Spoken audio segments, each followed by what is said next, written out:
DAW 39 tahun seorang driver ojek online atau ojol di Surabaya dinyatakan positif COVID-19. Ia meninggal dunia setelah kecelakaan karena dijamret pada Kamis 4 Juni 2020.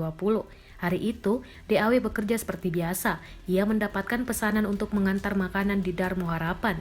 Namun, ia tak menyadari jika diikuti oleh seorang yang tak dikenal. Saat tiba di perempatan Darmo Harapan, DAW dijamret oleh orang tersebut.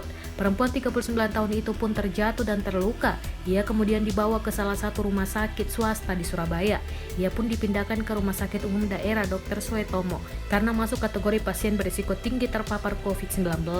DAW diperiksa secara ketat termasuk harus menjalani proses rapid test dan CT scan. Walaupun hasilnya non-reaktif, paru-paru DAW menunjukkan gejala khas pasien COVID-19.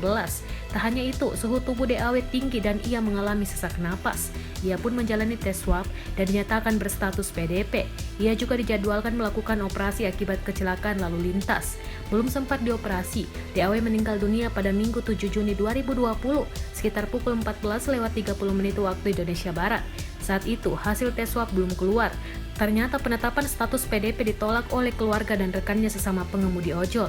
Ratusan pengemudi ojol dan kerabat DAW mendatangi rumah sakit dan menjemput paksa jenazah DAW. Jenazah pengemudi ojol perempuan tersebut kemudian dimakamkan di Jalan Duku Kupang Barat, Surabaya pada Minggu 7 Juni 2020 tengah malam. Pemakaman dilakukan dengan normal tanpa prosedur khusus.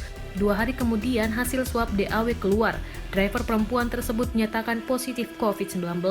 Ketua Rumpun Kuratif Gugus Tugas Percepatan Penanganan COVID-19 Jawa Timur, Joni Wahyu Hadi, mengatakan dari hasil CT scan dan foto toraks ada infeksi paru-paru yang dikenal sebagai GGO, menunjukkan bahwa paru-parunya itu tenggelam dalam air. Lanjut Joni, Selasa 9 Juni 2020. Pasien tersebut lalu meninggal sebelum dilakukan operasi karena rencananya akan dilakukan operasi patah tulang. Sebetulnya pihak keluarga sudah tahu kalau ini ada COVID-19-nya, tapi kita di Dr. Suetomo jelaskan kalau PCR-nya belum keluar lanjutnya. Benar saja setelah hasil swab-nya keluar, pasien tersebut positif COVID-19. Orang dengan trauma itu imunitasnya turun, sehingga beliau tidak terdeteksi saat rapid test menunjukkan tidak reaktif. Berarti imunitasnya tidak terlalu bagus sehingga bahaya sekali jika terinfeksi oleh virus, pungkasnya.